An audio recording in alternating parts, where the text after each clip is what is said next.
Նախ հակաօրինական գործողություններ են անընդհատ իրականացվում այս իշխանության կողմից եւ բարձ մի երևույթ կա, ինչքան ազգային նկարագրով պայքարող ազգային իրավունքների եւ պետական հայկական իրավունքների համար պայքարող մարդիկ կան, հետապնդվում են ամեն մեկը մի ձևով եւ այս ամենը բացի այն որ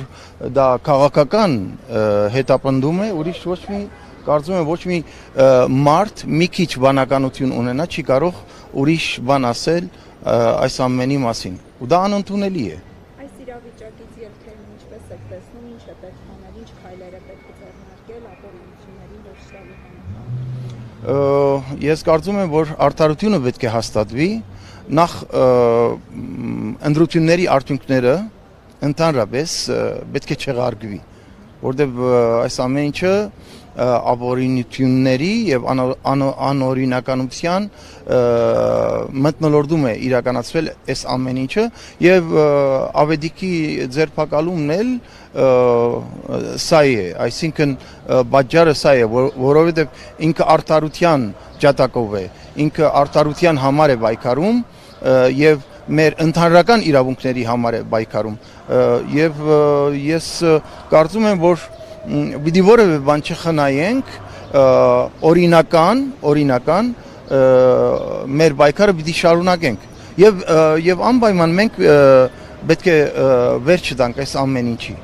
Իշխանության ներկայացուցիչներն ասում են, որ ենթադրաբար ընտրակաշառք բաժանողները, ովքեր որ գումարի միջոցով կամ նյութապես շահագրգռելով ձայն են քվեն կորձել ընտրողներից, պետք է իրենց պատիժը ստանան։ Սրա վերաբերյալ ինչ։ Ուրեմն թողման կան իրենց շրջանակներում։ Այդ նույն բանը թողման կան, ինչ որ ասում են իրենց շրջանակներում, երբ որ պետական